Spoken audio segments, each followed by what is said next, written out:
시작. 사람의 수고는 다 자기 입을 위함이니 그 식욕은 채울 수 없느니라. 지혜자가 우매자보다 나은 것이 무엇이냐? 살아있는 자들 앞에서 행할 줄을 아는 가난한 자에게 무슨 유익이 있느냐? 눈으로 보는 것이 마음으로 공상하는 것보다 나으나 이것도 헛되어 바람을 잡는 것이로다. 이미 있는 것은 무엇이든지 오래전부터 그의 이름이 이미 불린 바 되었으며 사람이 무엇인지도 이미 안 바 되었나니 자기보다 강한 자와는 능히 다툴 수 없느니라. 헛된 것을 더하게 하는 많은 일들이 있나니 그들이 무슨 유익이 있으랴. 헛된 생명의 모든 날을 그림자같이 보내는 사람에게 무엇이 낙이 지지를 누가 알며 그 후에 해 아래서 무슨 일이 있을 것을 누가 능히 그에게 고하리요. 아멘. 기도하겠습니다. 하나님 아버지 감사합니다. 오늘 거룩하고 복된 주님의 날을 우리에게 주시고 주님을 찬양하며 예배하게 하심을 감사드립니다. 지난 한 주간도 주의 많은 세상에서 저희들에게 은혜를 베풀어 주셔서 죄악을 이기고 사탄 원수마귀를 이기며 나 자신도 이길 수 있는 은혜를 베풀어 주셔서 감사합니다. 오늘 저희들이 드리는 예배가 우리 주님께만 영광이 되게 하시고 저희들에게는 넘치는 은혜와 축복이 되게 하여 주옵소서. 오늘도 하나님의 말씀을 듣는 가운데 성령님의 기름 부음이 가득하도록 역사하여 주시고 악한 원수마귀가 일절 방해하지 못하도록 성령님의 강한 능력으로 물리쳐 주시옵소서. 오늘 하나님의 말씀인 전도서의 말씀을 듣게 되는데 오늘 듣게 되는 전도서의 말씀이 나에게 들려지는 의도가 무엇인지 3000년 전에 왜 성경에다가 이 전도서의 말씀을 솔로몬을 통해서 기록해 놓으셨는지 하나님이 기록하신 그 원리를 오늘 우리 모두가 깨달아 알도록 성령님께서 저희들의 심령을 다스려 주옵소서. 오늘의 말씀이 나에게 능력의 말씀이 되게 해주세요. 나에게 체험이 되게 해주세요. 나에게 그대로 임하게 하여 주세요. 나에게 축복이 되게 하여 주세요. 오늘 말씀 앞에 서 있는 우리 아가페 교회 성도들과 영상으로 예배에 참여한 모든 하나님의 백성들을 성령으로 사로잡아 주시고 한 번밖에 살 수 없는 이 세상을 살아가면서 후회함이 없는 삶을 살아갈 수 있도록 축복하여 주시옵소서. 하나님 아버지 오늘도 말씀 듣다가 병든 자를 고쳐 주시옵소서. 병든 자가 고침받게 하여 주시옵소서. 눌린 자에게 자유함을 허락하시고 무거운 짐을 진 자에게 무거운 짐을 다 풀어주시고 회개하지 못한 자들에게는 회개의 영을 허락하여 주시고 깨닫지 못하는 자들은 깨달음의 영으로 지혜가 부족한 자들에게는 지혜의 영으로 문제를 안고 몸부림치는 자들에게는 문제를 해결하는 영으로 성령께서 이 자리를 채워주셔서 모든 예배자들이 하나님 앞에 예배하는 이 한 시간이 실감날 수 있도록 우리를 축복하여 주시옵소서. 감사드리며 예수님의 이름으로 기도하옵나이다. 아멘. 할렐루야. 우리 서로 인사합시다. 주의 사랑으로 사랑합니다. 주의 사랑으로 오늘도 성령 충만합시다. 할렐루야. 오늘도 하나님께서 이 시대를 살아가는 저와 여러분에게 지금부터 수천 년 전에 살았던 솔로몬이 기록한 전도서의 말씀을 함께 상고하며 깨닫게 되기를 바랍니다. 하나님께서는 어떤 사람을 택하시게 되면 그 사람의 신앙을 이끌어 가신다는 사실입니다. 하나님이 한 사람을 택하여 이끌어 가시는데 그 원리가 나타나는 형태는 다 다릅니다. 그러나 그 근본 원리는 똑같다고 하는 것을 우리는 알아야 하는 것입니다. 그러므로 오늘 솔로몬이 기록해 놓은 전도서의 원리를 보면서 거기에 내가 달려갈 것이 나타나고 있다고 하는 것, 내가 고쳐야 될 것, 내가 바랄 것이 있다고 하는 것을 깊이 깨닫게 되기를 바랍니다. 아멘. 솔로몬은 전도서 6장에서 해 아래 사람들, 특히 하나님을 알지 못하는 사람들이 겪어야 하는 세 가지 대표적인 폐단을 소개하고 있습니다. 첫 번째 폐단이 뭘까요? 1, 2절에서 소개하고 있죠. 부요와 재물과 종기를 받기는 받습니다. 그러나 그것을 누리지는 못하는 폐단이라고 하는 것이죠. 그러나 그것을 누리지 못하는 폐단인데 예를 든다면 어떤 사람이 고생해서 먹고 살만하니까 그만 병들어 죽게 되는 거죠. 얼마나 불행해요. 이것이 폐단이라는 거예요. 부유와 재물과 존귀를 받긴 받았는데 이걸 누리지 못하는 것이 폐단인 거죠. 두 번째 패단은 무엇일까요? 3절에서 6절에 소개되고 있습니다. 이 사람은 많은 자녀를 두었습니다. 100자녀를 두었어요. 100자녀를 두었으니까 그만큼 건강하다는 것입니다. 장수했겠죠? 그런데 심령이 낙이 없는 거예요. 즐거움이 없는 거예요. 마음에 평안이 없는, 기쁨이 없는 거예요. 네. 아무리 오래 산들 죽지 못해 억지로 산다면, 마지못해서 살아간다면 그것이 무슨 행복이겠습니까? 그것이 무슨 만족이겠습니까? 그것은 불행한 일인 것이죠. 또 아무리 자녀가 많아도 자기가 죽었을 때 장사 지어줄 자식이 없다면 나에게 100자녀가 무슨 소용이 있습니까? 아무 소용이 없는 것이요. 그것도 역시 불행한 것입니다. 그래서 무자식이 상팔자라는 말이 있기도 합니다. 세 번째는 무엇입니까? 세 번째 패단은 7절에서 9절에 소개되고 있습니다. 아무리 수고하고 애써도 그 욕구를 충족시키지 못한다는 거죠. 만족을 누리지 못한다는 것입니다. 뛰다 보면 걷고 싶은 것이 사람의 마음이지요. 또 걷다 보면 쉬고 싶고 서 있고 싶은 것이 사람의 마음이고, 서 있다 보면 눕고 싶은 것이 사람의 마음이고 심리인 것입니다. 그 한이 없는 욕구를 무슨 수로 충족시킬 수 있겠습니까? 네. 그래서 솔로몬은 마지막 해 아래서 이와 같이 패단을 당하며 살아가는가를 우리는 왜 그러는가? 오늘 본문 10절, 12절에서 그것을 밝히고 있는 것이죠. 한마디로 말한다면 사람의 무지와 무능 때문이라는 것입니다. 그래서 솔로몬의 결론은 분명합니다. 창조주 하나님 아버지의 뜻대로 살라는 것입니다. 하나님의 말씀대로 사는 것이 바로 만족의 비결이라는 것입니다. 이것이 오늘 우리가 살펴보고자 하는 전도서 6장의 줄거리인 것입니다. 이것이 오늘 살펴보고자 하는 전도서 6장의 줄거리인데, 지난주 일에는 이 두 가지 패단에 대해서 알아보았죠. 인간의 만족한 삶에는 무엇인가? 그것에 대해서 첫 번째, 두 번째 패단에 대해서 알아보았습니다. 첫 번째 뭐였습니까? 사람에게는 있는 첫 번째 패단은 무엇이라고 그랬습니까? 1절과 2절의 말씀이 기록해 있습니다. 시작! 내가 해 아래에서 한 가지 패단이 있는 것을 보았나니 이는 사람에게 중한 것이라. 어떤 사람은 그 심령의 모든 소원에 부족함이 없어 재물과 부유와 존귀를 하나님께 받았으나, 이렇게죠. 솔로몬이 본 첫 번째 패단은 해 아래 인생들에게 중한 것이라고 했습니다. 중한 것이라.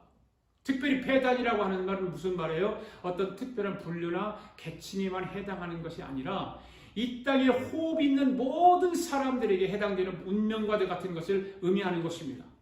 그리고 계속해서 솔로몬은 세상에서 존재하는 이런 패단이 사람에게 뭐라고 그랬습니까? 중한 것이라 이렇게 말하고 있습니다. 저기서 중한 것이라고 하는 건 여러 가지 의미로 사용될 수 있는데, 오늘 본문에서는 무겁게 압박하다, 무겁게 짓누르다, 이런 뜻입니다. 그리고 이렇게 볼 때 세상에 존재하는 모든 패단들은 사람들을 힘들게 한다는 것이죠. 짓누른다는 것입니다. 고통스럽게 한다는 것입니다. 답답하게 살아가게 만든다는 것입니다. 뭐가요? 패단이. 그런데 이 솔로몬이 이 같은 분명한 패단 문제를 자신이 어떻게 했다고 그랬어요? 보았다라고 말하고 있어요. 보았다. 자신이 보았다는 거예요. 그렇다면 이 패단의 구체적인 내용이 무엇입니까? 2절 말씀을 잘 보세요. 어떤 사람이 그 심령의 모든 소원에 부족함이 없어 재물과 부유와 존귀를 하나님께 받았다고 그랬습니다. 받았으나, 이게 되게 중요해요. 이 얼마나, 보세요. 부족함이 없이 받았다고 하는 것, 재물과 부유와 존귀를 하나님께 받았다고 하는 것, 이것이 축복이죠. 하나님으로부터 넉넉하게 받았습니다. 마음에 더 이상 부러운 것이 없습니다. 참 좋습니다. 여기까지는 기가 막히게 좋습니다. 내가 생각하는 대로, 내가 바라는 대로 다 채워졌으니 좋습니다. 그러면 도대체 무엇이 패단이라는 거예요? 무엇이 패단이라는 거예요? 네. 그 다음에 나오고 있습니다. 뭘까요? 받았으나 하나님께서 그가 그것을 누리도록 허락하지 아니하셨으므로. 받기는 받았어요. 근데 하나님께서 누림을 허락하지 않았습니다. 그러므로 이것도 헛되어 악한 병이라는 거죠. 불행의 요인이 바로 여기에 있는 것입니다. 아무리 재물과 부유와 존귀를 많이 받았다고 해도 그것을 누리지 못하고 일찍 죽으면 무슨 소용이 있겠냐는 것입니다. 아멘? 여러분, 누리지 못하면 누가 누릴까요? 누가 누릴까요? 다른 사람이 누리는 거예요. 오늘 본문에 보니까 그렇게 했어요. 누리지 못하 다른 사람이 누린다고 그랬어요. 그러니까 이것이 어때다? 헛되어 악한 병이라는 것입니다. 그 사람 입장에서 보면 헛수고한 거죠. 그렇죠? 헛고생만 시큰한 거예요. 자기가 실컷 부를 축적해놓고 좋은 것을 다 만들어놓고 누리지 못하면 다 다른 사람이 누리고 되고 그것 또한 헛되어 악한 병이 되고 마는 것입니다. 얼마나 자신을 고통스럽게 만드는 방패인지 모릅니다. 그러니까 첫 번째 패단이 뭐예요? 어떤 사람이 고생해서 먹고 살게 되니까 그만 병들어 죽게 되었다는 것입니다. 그러니 불행한 것이죠. 그것이 바로 첫 번째 패단이라는 거예요. 사랑하는 성도 여러분, 하나님께서 여러분에게 주신 복을 만족하며 능히 누리시기를 바랍니다. 할렐루야. 여러분이 현재 가지고 있는 것을 가지고 누리세요. 누리세요. 욕심 부리지 마세요. 움켜쥐고만 있으면 안 돼요. 필요할 때는 손을 펼 줄도 알아야 되는 거예요. 베풀면 살아야 되는 거예요. 하나님이 여러분에게 재물과 부유와 존귀를 주셨습니다. 믿습니까? 그러므로 그것을 능히 누릴 수 있는 복 있는 우리 아가페 교회 성도들이 될 수 있기를 주님의 이름으로 축원합니다. 두 번째는 뭡니까? 두 번째 패단이 뭐라고 그랬어요? 3절 말씀 보겠습니다. 시작. 사람이 비록 일백자녀를 낳고 또 장수하여 사는 날이 많을지라도 그 심령이 낙이 족하지 못하고 또 그 몸이 매장되지 못하면 나는 이를 낙태된 자가 저보다 낫다 하노니. 참 기가 막힌 말을 하고 있어요. 이건 솔로몬이 다 경험해 본 거예요. 경험해 본 거. 일백자녀를 두었습니다. 자녀의 복을 받았습니다. 그만큼 복을 받았습니다. 장수의 복도 받았습니다. 그런 축복과 은혜를 누린다 할지라도 그가 인생을 충분히 누리지 못하고 비참한 추후를 맞이하게 된다면 뭐라고 하세요? 그 인생이 어미 뱃속에서 태어나지도 못하고 낙태된 아이보다 더 나은 것이 무엇이겠냐는 거예요. 아니에요. 예. 이게 기가 막힌 일 아닙니까? 여러분, 우리가 아무리 오래 산들 마음속에 평안이 없으면 무슨 소용이 있어요? 만족이 없으면 무슨 소용이 있어요? 즐거움과 기쁨이 없으면 무슨 소용이 있어요? 불행인 거예요.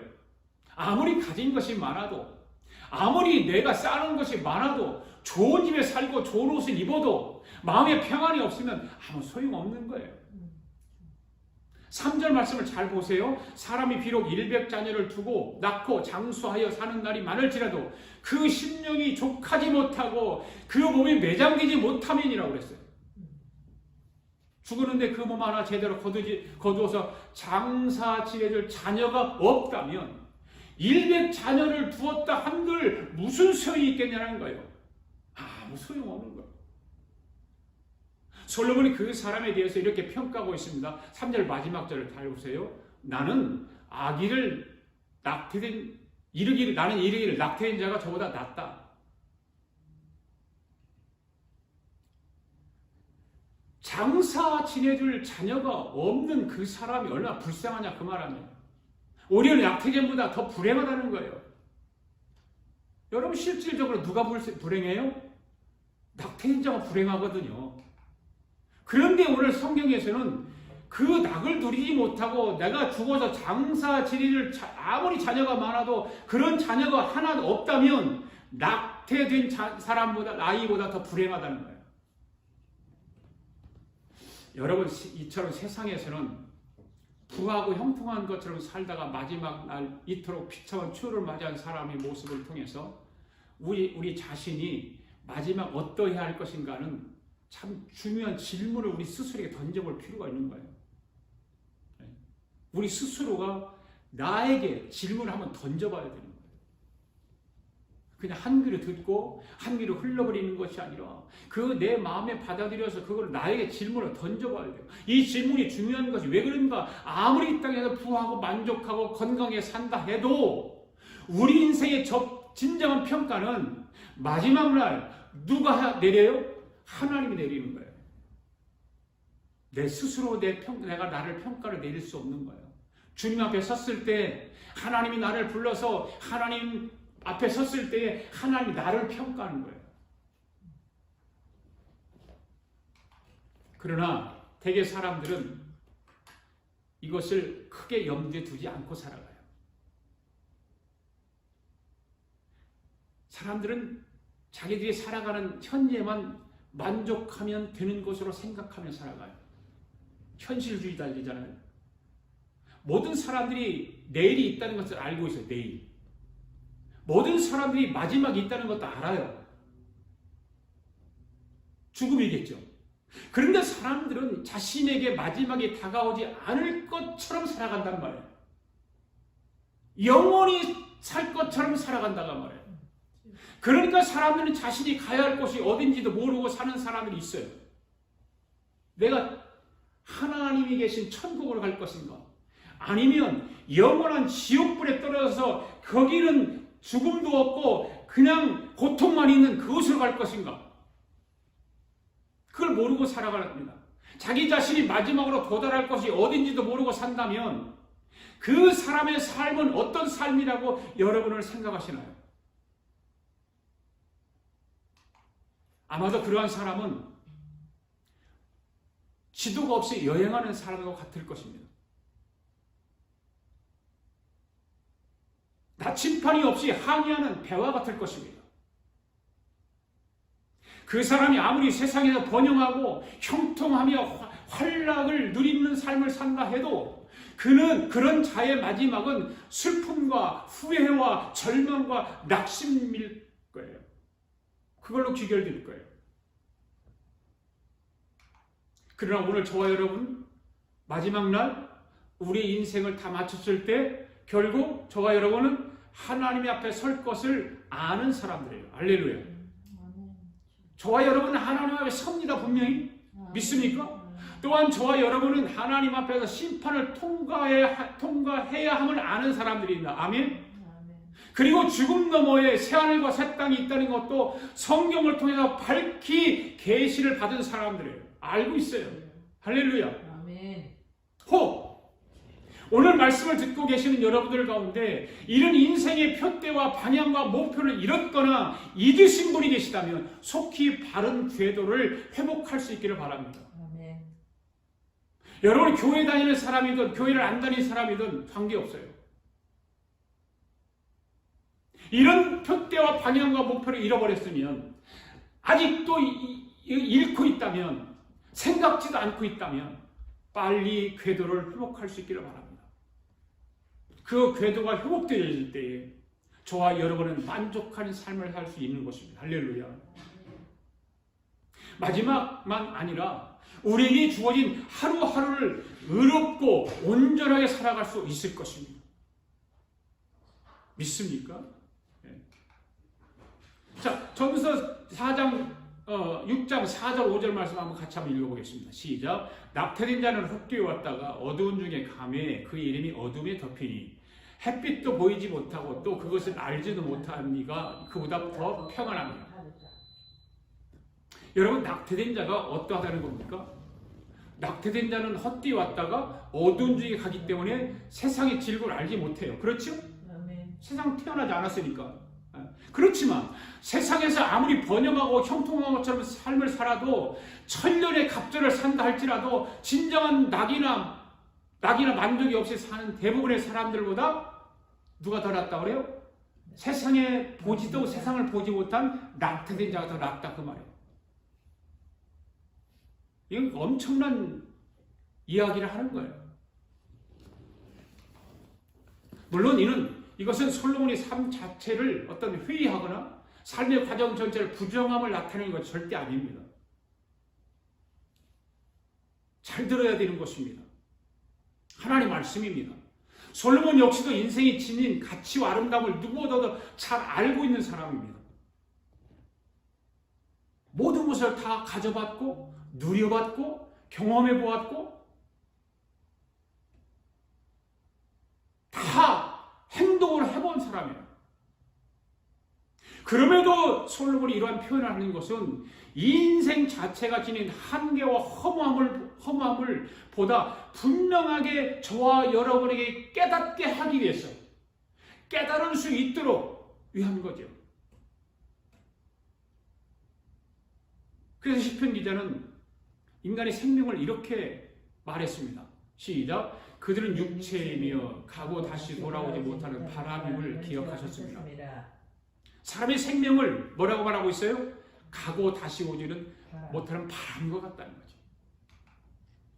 이사야 선지자는 사람의 생명을 가리켜서 마르고 시드는 풀과 꽃에 비유했습니다. 한번 같이 읽어볼까요? 시작. 말하는 자의 소리여 이르되 말하는 자의 소리여 이르되 외치라 대답하되 내가 무엇이라 외치리까 하니 이르되 모든 육체는 풀이요 그의 모든 아름다운 들의 꽃과 같으니 풀은 마르고 꽃이 시드는 여호와의 기운이 그의 불미라 이 백성은 실로 풀이로다. 여러분 사람의 생명이라고 인생의 생명이라고 하는 것은 이처럼 덧없는 것, 허무한 것, 고통과 슬픔으로 가득한 것이 우리의 삶인 거예요.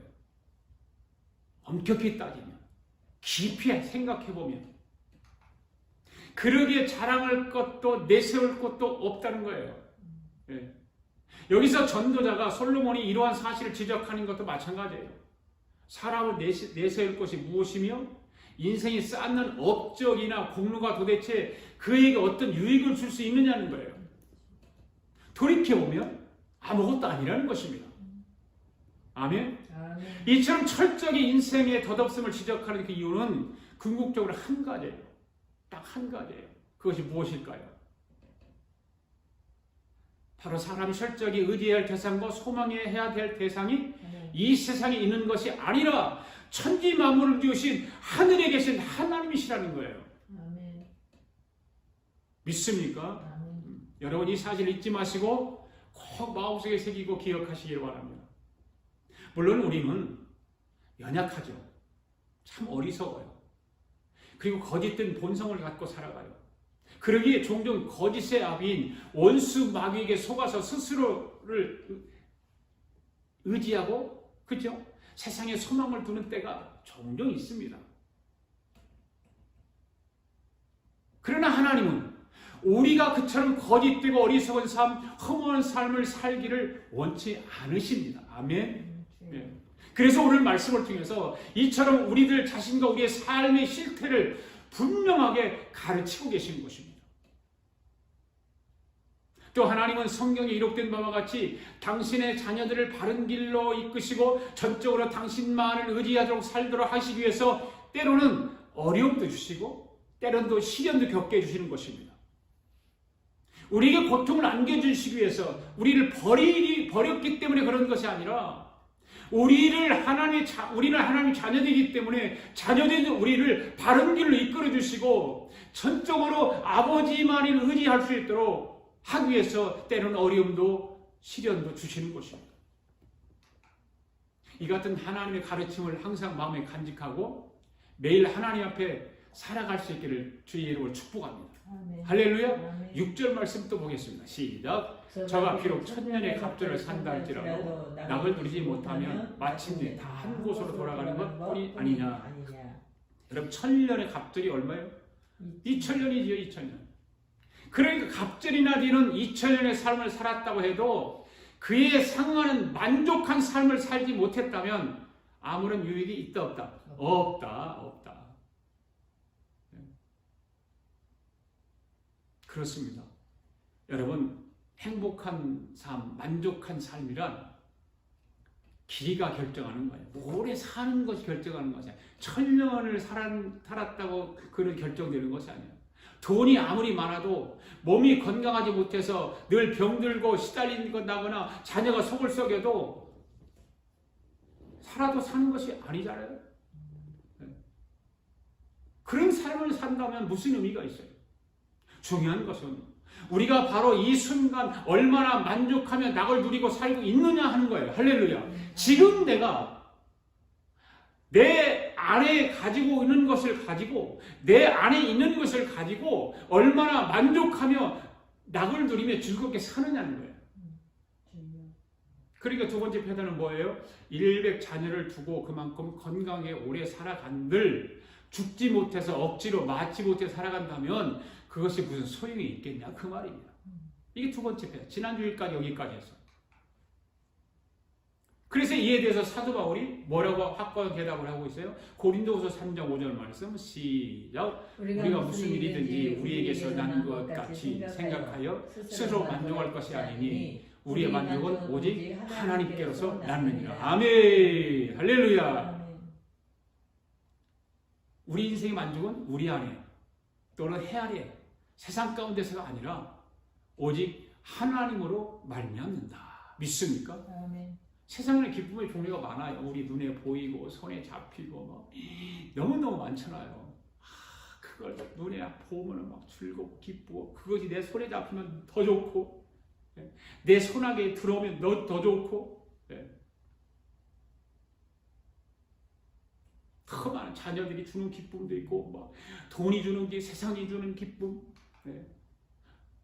좋은 집에 사는 기쁨, 좋은 옷, 좋은 자동차 타는 기쁨 많죠. 이렇게 세상이 주는 기쁨이 많다고 하지만 하나님과 예수 그리스도 안에서 얻을 수 있는 기쁨과 비교할 수 없다.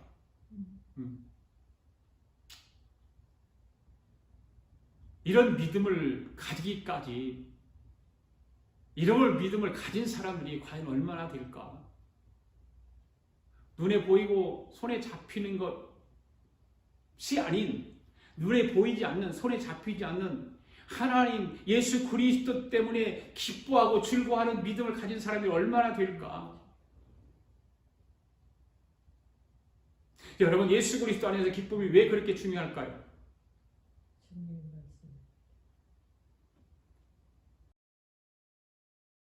십자가에서 피를 흘려서 나의 죄를 깨끗이 씻어주셨기 때문이에요. 나의 죄를 용서해 주셨기 때문이에요. 예수님은 저와 여러분의 삶에 세상에 빼앗아갈 수 없는 평안을 주시겠다고 말씀하셨잖아요. 예수님이 영원토록 솟아나는 기쁨과 만족의 원천이 되신다고 말씀했잖아요. 이 기쁨이 얼마나 컸든지 초대교회 사도들은 그렇게 매를 실컷 얻어맞고 감옥에 들어가서도 너무너무 기뻐서 찬송이 저절로 나왔다고. 이런 고통을 경험해봐야 그런 것이 나올까요? 기왕이면 이런 고통받지 않고 현재 건강하고 이렇게 있을 때에 그 기쁨을 맛보는 것이 더 좋잖아요. 왜 사람들은 꼭 그 고통을 경험할 때 그런 기쁨이 나올까? 참 희상해요. 초대교회 사람들 시기를 당해서 기뻐해서 시기를 당해. 이 땅에서 오래 사는 것보다 가능한 빨리 주를 뵙기를 소원하며 살았던 사람들이 초대교회 사람들이에요. 사랑하는 성도 여러분, 우리의 삶이 이와 같이 되어야 되는 줄로 믿습니다. 아멘. 예수 믿는 사람인데 이 초대 교회들 사도들과 같이 교인들과 같이 예수 믿는 사람들인데 왜 그들은 고통 속에서 기뻐하고 그런 시련 속에서 기뻐할 수 있었을까요? 그들 안에 예수님이 온전히 계셨기 때문에 그래요. 예수님 한 분만이 그걸 소망했기 때문에 그래요. 천년 만년 더 오래 살고 호의호식하고 더 많은 것을 쌓아두고 사는 인생이 아니라 단 하루를 살더라도 인생의 참 만족이며 기쁨이 되시는 주님과 더불어서 예수님과 더불어서 예수님이 주시는 기쁨 안에서 살아가야 하는 줄로 믿습니다. 아멘. 그런 믿음이 오늘 저와 여러분이 있기를 간절히 바랍니다. 죽어서만 가는 천국이 아니라 이 땅에서 살아가면서도 천국 같은 삶을 살아야 할 줄로 믿습니다. 아멘. 우리 그렇게 한번 살아봅시다. 아멘. 그런 삶의 만족이 복을 받는 저와 여러분 될 수 있기를 바랍니다. 아멘. 자, 오늘은 세 번째 패단과 결론에 대해서 말씀을 드리도록 하겠습니다. 세 번째 사람들이 어떤 패단이 무엇일까요? 자, 7절 말씀 읽습니다. 시작. 사람이 수고는 다 자기의 힘을 위함이나 그 식욕은 채울 수 없느니라. 아멘. 이 말씀이 이해가 할 수 있겠죠? 사람 먹어야 살죠. 그렇죠? 먹어야 살아요. 살기 위해서는 누구나 먹어요. 여러분 살기 위해서 먹습니까? 먹기 위해서 삽니까? 이건 답이 없어. 먹어야 사는데 또 반대로 생각하면 살기 위해서 먹기도 해요. 지혜자도 먹어야 하고 우매자도 먹어야 해요. 부자도 먹어야 하고 가난한 자도 먹어야 하고 누구나 다 먹어야 사는 것입니다. 아멘. 그러나 아무리 먹어도 식욕이 채워져요, 안 채워져요? 안 채워져요. 오늘 잔뜩 먹었다고 내일부터 안 먹을 수 있어요? 여러분 오늘 아침 먹었다고 해서 점심 안 먹어요? 식욕은 차지 않는 거예요. 내일이면 또 먹어야 돼요. 인간의 욕구는 식욕뿐 아니에요. 다 끝이 없습니다. 식욕만 그런 것이 아니라. 그러나 무슨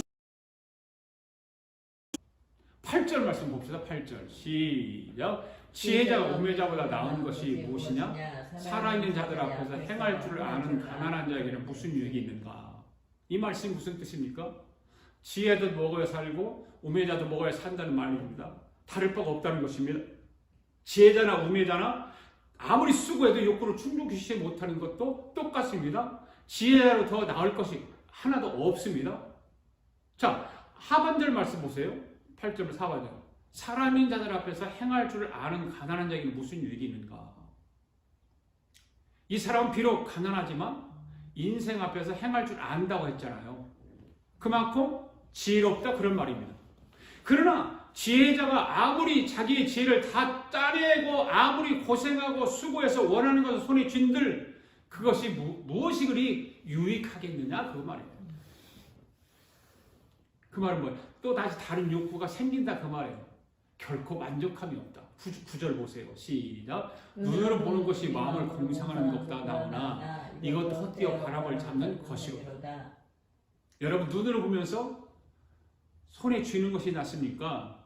아니면 공상으로 마음으로 생각하는 것이 낫습니까? 그렇죠. 눈으로 보고 손으로 잡는 것이 낫지요. 생각만 하고 그냥 공상으로 보는 것이 뭐가 나아요? 소유해서 손에 쥐는 것이 눈으로 보는 것이 없어서 심령으로 공상하는 것보다 더 낫기는 훨씬 낫죠. 그러나 그것도 잠시라는 거죠. 또 다른 욕구가 생기게 된다는 것입니다. 충족시킬 수 없습니다. 예를 들어서 한번 생각해봐요. 세를 사는 아파트를 사더니 뭐 하우스에 사든 렌트에서 사는 사람들은 마음의 소원이 뭘까요? 내 집 가는 거예요. 내 이름으로 된 집 하나 있으면 하는 소원이에요. 내 집을 마련하기 전에는 마음의 만족이 없어요. 언제나 집을 살까? 언제나 내 이름으로 된 집이나 한 마련 살까? 왜? 손에 쥐지 못했기 때문에 늘 마음에 내 이름으로 된 그 집을 그리면서 공상을 합니다. 그래서 수고도 하고 고생을 합니다. 그렇게 해서 내 이름으로 된 집을 손에 쥐게 되었습니다. 눈으로도 보게 되었습니다. 그것으로 만족할까요? 만족도 잠시라고 말이에요. 네. 또다시 마음에 새로운 공상이 생기기 시작해요. 뭐갈까요? 더 큰 집이 있으면 좋겠다. 그게 또 공상이 생기는 거예요. 그러면서 또 고생을 하고 또 수고를 해요. 그것을 얻기까지 만족이 없어요. 드디어 큰 집이 손에 쥐어졌습니다. 처음에는 좋았어요. 그런데 그것이 만족할까요? 눈으로 보는 것이 심령의 공상보다 낫지만 이것도 헛되다고 했습니다. 바람을 잡으려는 것이로다. 9절에 그러잖아요. 바람은 아무리 잡으려고 해도 손에 잡혀요, 안 잡혀요? 안 잡혀요. 인간의 욕구도 아무리 애쓰고 충족하려고 해도 차지 않아요. 채워지지 않아요. 바람 잡는 것하고 똑같은 거예요. 그래서 사랑하는 성도 여러분, 성경을 보면 예수님께서 말씀하셨죠. 사람이 떡으로 사는 것이 아니라 그렇게 말했어요. 떡으로만 사는 것이 아니라. 떡을 삶의 목표로 삼지 말라는 것입니다. 만족 그 자체를 삶의 목표로 삼으면 안 됩니다. 그럼 비참해집니다. 그래서 예수님이 요한복음 4장 34절에서 뭐라고 말해요? 시작. 나의 양식은 나를 보내신 이의 뜻을 행하며 그의 일을 온전히 이루는 것입니다. 아멘. 예수님은요, 하나님의 뜻을 이루는 것이 삶의 목표였어요. 여러분의 삶을 하나님의 뜻을 이루는 일에 헌신할 수 있기를 바랍니다. 여러분의 목표가 하나님의 뜻을 이루는 것이 목표가 되기를 바랍니다. 그래야 마음속에 참된 만족이 찾아오게 되어 있습니다. 주님이 주시는 충만한 기쁨과 영원한 즐거움을 맛볼 수 있는 게 바로 내 삶의 목표를 하나님의 뜻과 하나님의 영광에 두는 거예요. 할렐루야. 그럼 마지막으로 내 인생에 폐단이 생기는 이유와 그 해결책이 무엇일까요?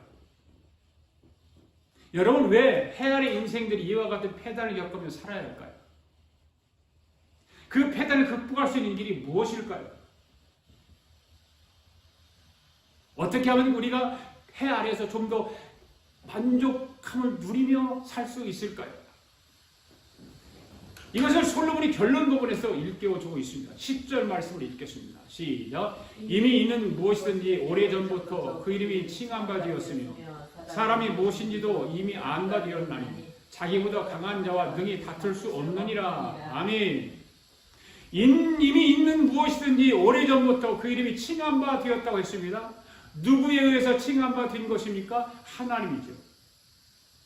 언제부터였습니까? 오래전부터 천지 창조가 된 때부터였습니다. 하나님이 천지를 창조하실 때 첫째 날에 무엇을 창조하셨습니까? 빛을 창조하셨죠. 그리고 빛을 무엇이라고 했습니까? 낮이라 하셨습니다. 그리고 어둠을 밤이라 하셨습니다. 그때부터 빛은 낮이었습니다. 어둠이 될 수 없죠. 어두운 밤입니다. 하나님이 정하신 질서이기 때문에 이것은 누가 바꿀 수 없습니다. 낮을 밤이라고 밤을 낮이라 할 수 없습니다.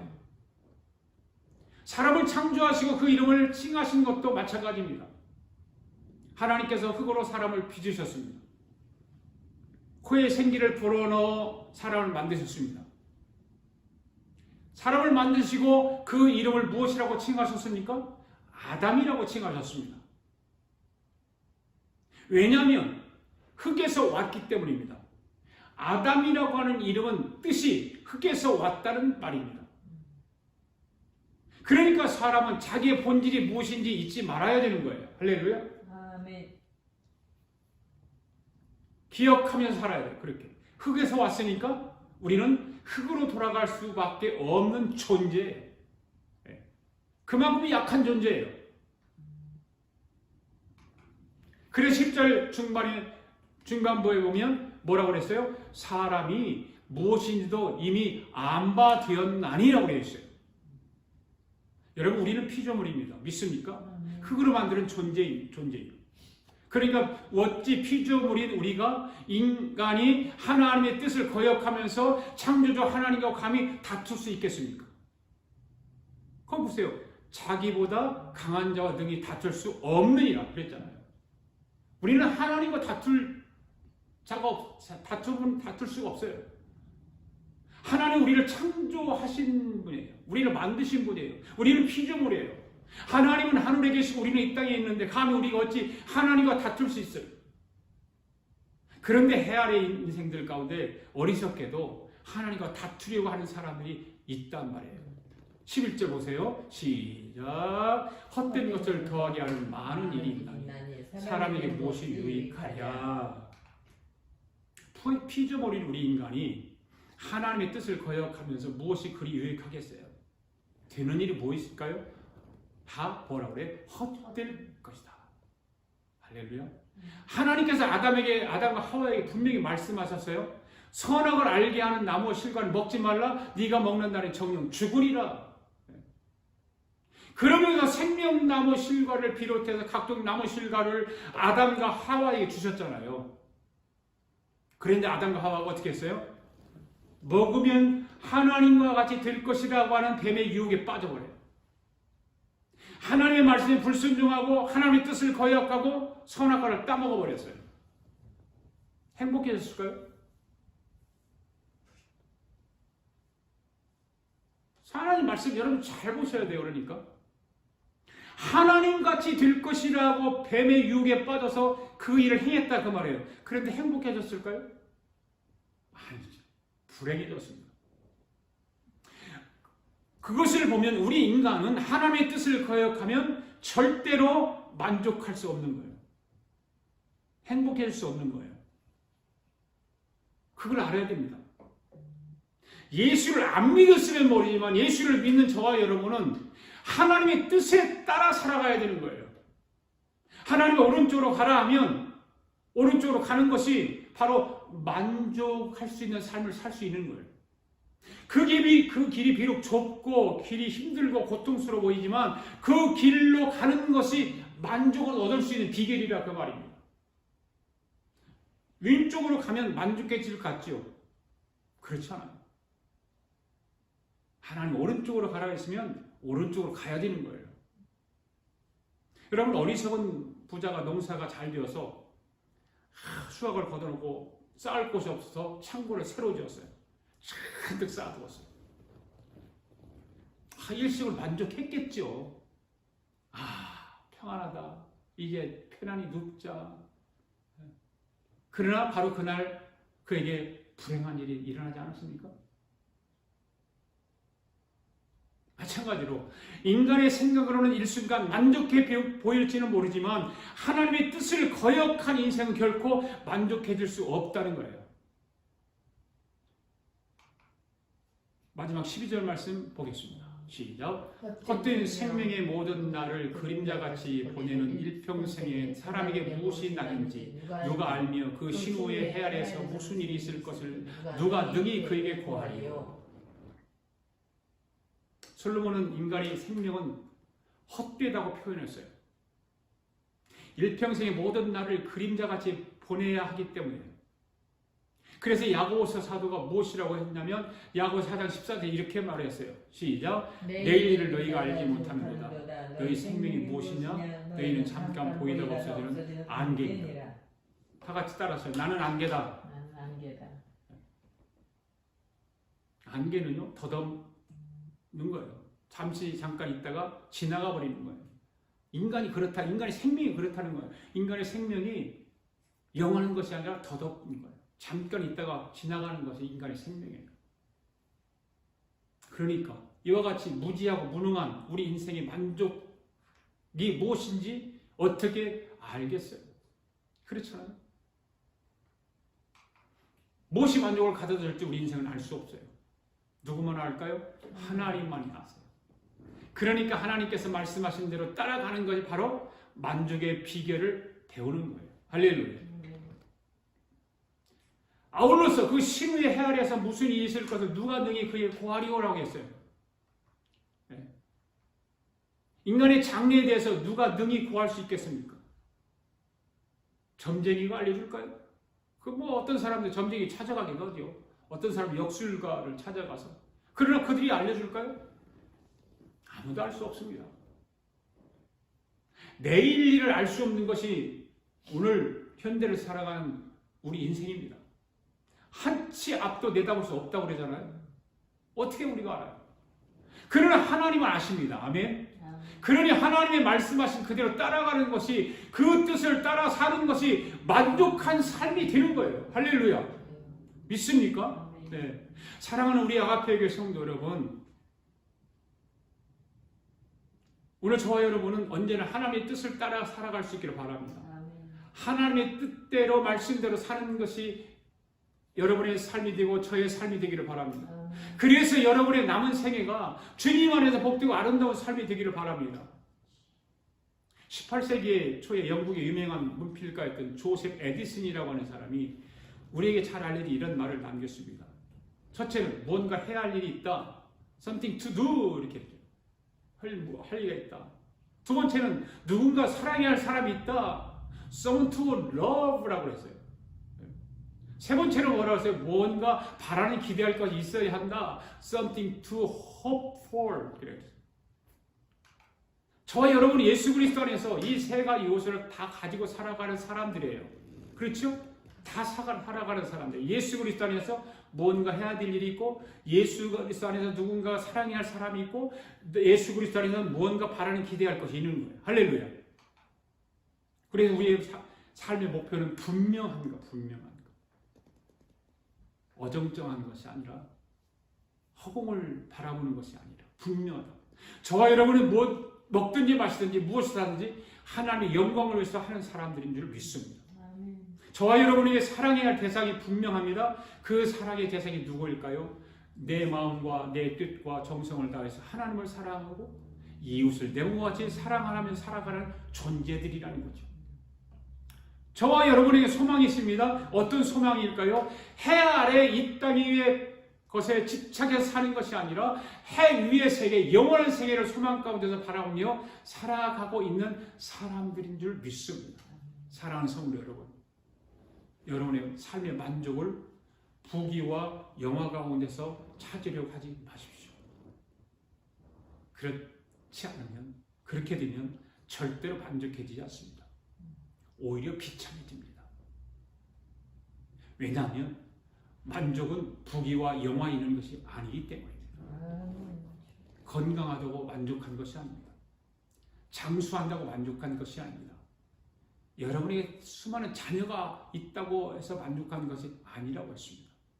만족을 여러분이 잡겠다고 내가 애를 써도 만족은 잡히지 않습니다. 하나님 제일주로 살아야 됩니다.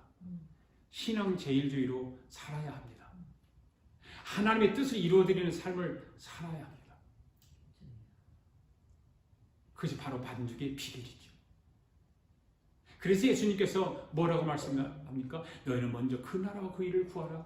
그리하면 이 모든 것을 너희에게 더하시리라. 아멘. 만족은 자동적으로 따라오게 되어 있어요. 할렐루야. 내가 행복의 파랑새를 잡으려는 것이 아니라 행복의 파랑새가 나를 따라오게 만들어야 하는 거예요. 내가 잡으려고 하면 절대로 잡히지 않습니다. 우리 아가페의 성도들은 하나님이 제일주의로 사셔서 저와 여러분은 남은 생애가 주님 안에서 복되고 아름답게 되기를 바랍니다. 무엇보다도 하나님께서 저와 여러분에게 모든 마음의 평강, 심령의 낙을 허락해 주실 줄로 믿습니다. 할렐루야. 기도하겠습니다. 살아계신 하나님 아버지, 오늘도 하나님의 귀한 말씀을 깨닫게 하시고 은혜를 주셔서 감사드립니다. 솔로몬을 통해서 우리에게 교훈을 삼을 수 있도록 하시니 감사합니다. 솔로몬의 인생들이 겪어야 하는 폐단들을 소개하면서 우리로 하여금 그러한 폐단을 뒤풀이하지 말고 창조주 하나님의 뜻을 따라 살아가라고 말씀으로 인도하여 주시고 가르쳐 주심을 감사드립니다. 부유의 복을 받았지만 그것을 누리지 못하는 폐단을 지적하였습니다. 자녀를 두고 건강하고 장수하지만 심령의 낙이 없어서 행복하지 못하고 만족하지 못해서 죽지 못해 억지로 사는 사람들의 폐단을 이야기했습니다. 또 하나는 아무리 수고하고 애를 써도 자기 자신의 욕구를 충족시키지 못하는 폐단이 있음을 말씀했습니다. 사람의 욕심을 끝이 없기 때문에 다시 한번 우리가 깨달았습니다. 하나님, 이 시간 우리의 모두는 하나님 아버지 앞에 인간은 무능하고 무지함을 깨달았습니다. 그러기에 우리의 욕심대로 살아가는 불쌍한 인생들이 되지 않게 하시고 인생의 폐단을 알면서도 반복해서 살지 않도록 성령 하나님 도와주시옵소서. 고마우신 하나님 아버지, 인간의 심령 속에 행복을, 만족을 주시는 분이 하나님이심을 깨달은 솔로몬과 같이 우리 심령에도 하나님께서 만족을 주시고 기쁨을 주시는다는 사실을 깨닫고 하나님 중심, 말씀 중심의 삶을 살아가도록 우리 마음속 깊은 곳에 성령의 기름 부음으로 충만케 채워 주시옵소서. 예수님의 이름으로 기도하옵나이다. 아멘. 우리 다 함께 찬송하면서 하나님 앞에 귀한 예물 올려드리도록 하겠습니다.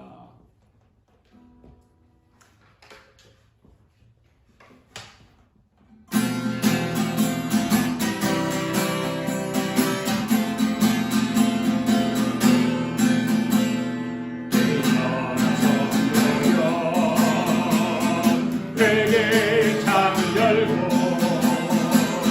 주 앞에 두 손을 들자.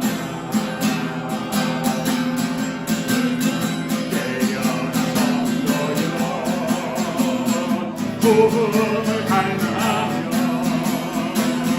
성도의 능력을 구하자. 그것만이 민족의 운명을 바꾸고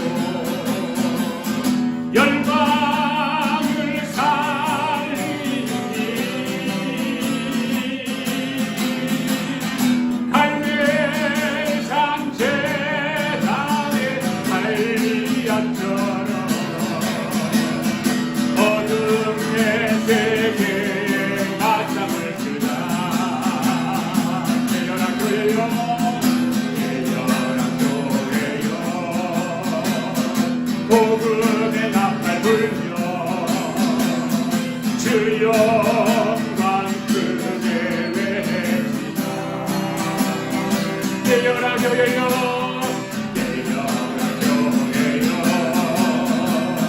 부흥이 가르친다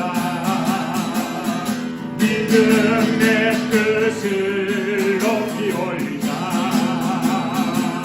그것만이 교회의 그것만이 교회의 운명을 바꾸고 교회를 살리는 길 갈매산 재단의 예리한처럼 어둠의 세계에 맞짱을 뜨자 깨어라 목사님들 깨어라 목사님들 복음의 나팔 불며 주 영광 크게 외치자 깨어라 목사님들 부흥의 탑을 친다 믿음의 꽃을 높이 올리자 아멘 이것만이 교회의 운명을 바꾸고 교회를 살리는 길 갈매산 재단의 예리한처럼 어둠의 세계에 마당을 뜨자 그것만이 교회의 운명을 바꾸고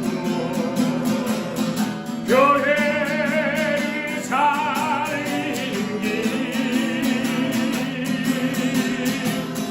갈매산 재단의 예리한처럼 어둠의 세계에 맞짱을 뜨자 다시 한번 그것만이 교회 그것만이 교회의 운명을 바꾸고 교회를 살리는 길 갈매산 재단의 예리한처럼 어둠의 세계에 맞짱을 뜨자 어둠의 세계에 맞짱을 뜨자